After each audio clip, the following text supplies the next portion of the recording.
In this video, we're going to apply these criteria and guidelines for how to evaluate sources as we evaluate a series of online sources that you just evaluated yourself in quiz number 2. So let's evaluate this first page. The page is called Closing the Achievement Gap, and the author is listed right here at the top. His name is John Hallis. If we want to find something more about him, in this case, there's actually a link from his name, and it gives us some information about him. It says, "It's me, John Hallis, a former writing teacher. I currently write and manage a team of full-time writers who write and edit novels, screenplays, books, ebooks, academic journals, song lyrics, and grants." And he has contact information for a website called ghostwritersforhire.com. And there's another link here. We can get more information about him. And then he has a number of links, including a link to his blog and his business, Ghostwriters for Hire.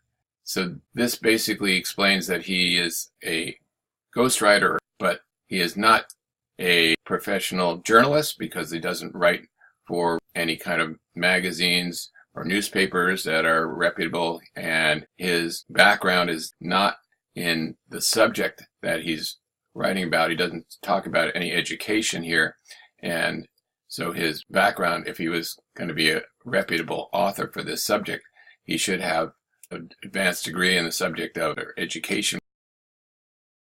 The second criteria to consider is what is the website and the purpose of the website that this page is part of.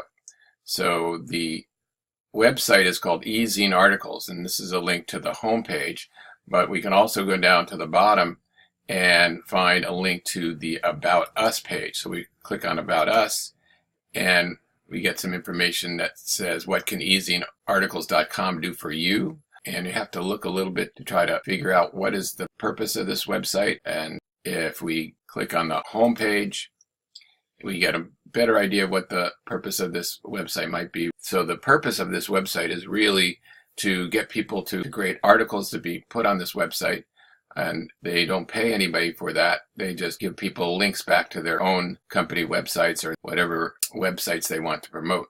So the purpose of this website is really to get as much content as possible for as little money as possible.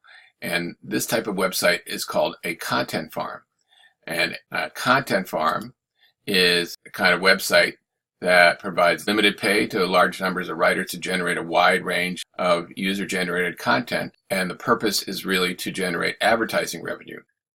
The third criteria to look at for this page is what is the actual content of this page, and it's basically an overview, not very much in-depth information here.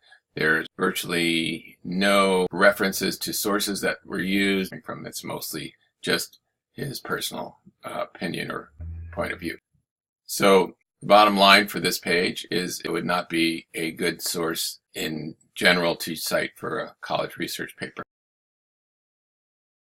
The second source we have to evaluate is actually a Wikipedia article on income inequality in the United States. And most people know that Wikipedia should not be cited for a college research paper, but the question is, why not? And the basic answer is there is no author identified for any Wikipedia article. Anybody can edit a Wikipedia article using the edit button up here. And by definition, no author identified. So since you don't know who the author is, it's not possible to evaluate who the author is. Therefore, you should not cite that source. That doesn't mean you shouldn't use Wikipedia to get background information on subjects you're not familiar with. And Wikipedia actually can be useful in evaluating other websites. For example, the last website we just were looking at, eZineArticles.com. If I type in eZine Articles in the search for Wikipedia articles, there actually is a Wikipedia article on eZine Articles, and it explains that it is a website that accepts unpaid submissions from authors in exchange for links to the author's websites and visibility for their work. So it basically gives you the key information to tell you that website would not be a good quality website to use to cite for a college research paper. So there is an example of how Wikipedia can be used to evaluate other websites. Also, a good Wikipedia article will have a lot of citations, references, and if I click on this reference and go down to the list of references for this Wikipedia article, you can see the many references here, and in many cases, probably the majority of cases, the sources that are used for Wikipedia articles are usually going to be good quality kinds of sources. So, for example, if I click on the first link here, this is a web page from the Congressional Budget Office from U.S. Congress, and it would likely be a very good quality source to cite. So you can get often good quality sources from the references at the bottom of Wikipedia pages. But not all Wikipedia references are automatically going to be good quality, as I've seen, for example, high school student web pages. So you need to still follow the same criteria for evaluating any sources you find from the references from Wikipedia article.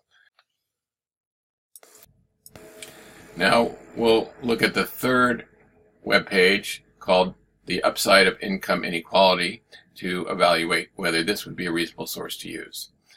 The first thing we'll look at is who are the authors, in this case Gary Becker and Kevin Murphy. If I click on the author's name in this case, it just gives me a list of other articles by that same author.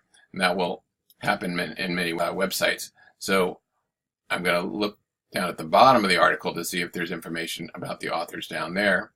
And in fact, it does say right down here that Gary Becker won the Nobel Prize in Economics in 1992, teaches at the University of Chicago, and is a senior fellow at the Hoover Institution at Stanford. And the other author, Kevin M. Murphy, was a winner of the John Bates Clark Medal of the American Economic Association, which goes to an outstanding economist under age 40. So the authors, just from this brief description, are clearly highly reputable economists. So that checks out very highly. But the next question is, what is the website, the purpose of the website? And the website is called AEI, and we want to find something that says about who they are. And here is a about link right here. So I click on that, and it tells us that right down here, AEI is the American Enterprise Institute, a public policy think tank dedicated to defending human dignity, expanding human potential, and building a freer and safer world. And it also mentions they believe in democracy, free enterprise, American strength and global leadership, solidarity with those at the periphery of our society, and a pluralistic entrepreneurial culture. So this is a description of something that sounds like it's a political point of view, but it's hard to tell what they're talking about. The first thing to note, though, is that it is a public policy think tank. Think tanks are nonprofit organizations that are set up to do research on and promote particular ideas that are often coming from a particular political perspective. So from this description, it's hard to tell what that political perspective is. So this would be a good time to Google and see if you can find an article from Wikipedia on the American Enterprise Institute. So I'm going to do that right now. And when I Google American Enterprise Institute, the second link is a Wikipedia article. And when I go to that, it tells us in the first sentence that the American Enterprise Institute is a conservative think tank based in Washington, D.C. And conservative would mean it is coming from a political perspective that is generally associated with the Republican Party. That would include limited government, private enterprise, individual liberty, and so on. So going back to the website that we were evaluating, the American Enterprise Institute, being a conservative organization, it would be important to mention that when you cite that, if you do, because the authors are very reputable and the organization is reputable, but it has a clear point of view, and therefore it would be very important to include that information when you cited that source. So if you just cite this source without mentioning the political perspective of the organization behind it, it would be kind of an incomplete process that would not show that you really understood the background, the purpose, and point of view of the article itself. Lastly, we look at the content of the article, and it shows that they have a lot of data and well researched, and a lot of references as well. So we would check out as strongly researched and supported. So for that reason, it would be a reasonable source to cite as long as you mention that it has a political perspective. The next online source we'll look at is called "Is the Working Class Really Furious at the Upper Middle Class?" And the first thing we'll look at again is who is the author. The author is listed as Kevin Drum, and when we click on his name, we see that he is a blogosphere pioneer. So he's done a lot of blogging, but it's a little hard to tell much about him from this description. So again, we'll Google him and see if we can find more information about him.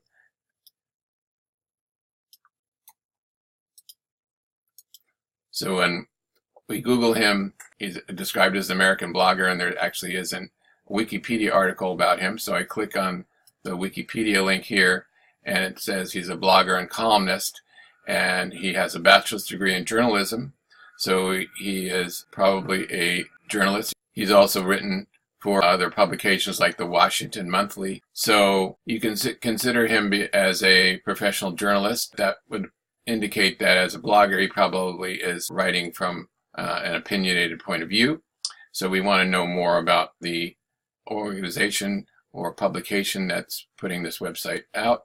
So when we go back to the article, we want to look for what is Mother Jones, which is the website that this is part of.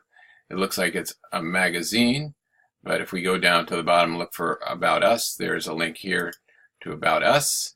And when we go there, it tells us that it is a reader-supported nonprofit news organization, winner of American Society of Magazine Editors Magazine of the Year Award. So it's clearly a magazine, and it does seem to be political, but it's hard again to tell from this what point of view it is presenting. So again, we want to go back to see if we can find a Wikipedia article. So again, I will Google Mother Jones in this case, and there is a Wikipedia article.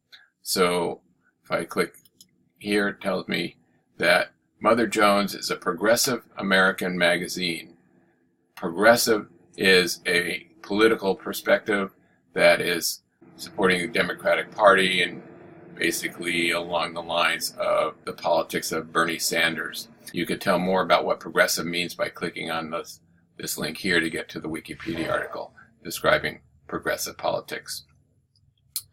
So, going back to the website we were evaluating, this is clearly a political magazine, and it's coming from a progressive left-wing perspective, and so you would want to identify that if you use this to cite as a source. Otherwise, we'll look at the third criteria, which is the content of the page itself, and it definitely has a reasonable amount of data with charts of, for example, changing shares of total incomes from 1979 to 2014, and quotes from a number of sources.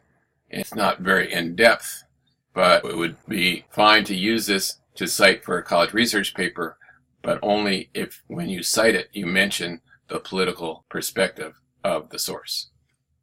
Before we look at the last source we're going to evaluate, I want to talk for a moment about the difference between popular magazines and newspapers on the one hand and academic journals on the other, because popular magazines are the kinds of sources that you probably will be using often for a lot of your sources for lower division courses, and those are written for a general audience. They're written in very readable language by professional journalists, and they are very different from academic journal articles.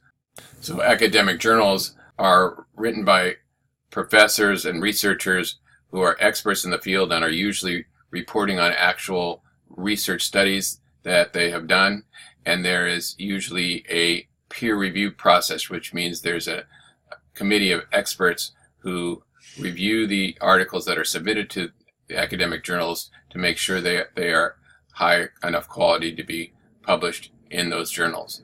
They tend to be much longer with a lot of citations and more academic language, so they can be more difficult to understand in many cases, but they are the kind of sources that you will be required to use when you transfer to four-year schools and take upper division courses. And even for lower division courses, it is important to start to get familiar and use some academic journals in your research. So this is the basic information for an academic journal article found through the SuperSearch search engine. The title of the article is long, it's called The Participation in Black Lives Matters and Deferred Action for Childhood Arrivals, Modern Activism Among Black and Latino College Students. This is not unusual for academic journal articles to have a long descriptive title like that. Also, there are multiple authors in this case that are listed here, and the title of the journal is the Journal of Diversity in Higher Education from September 2016.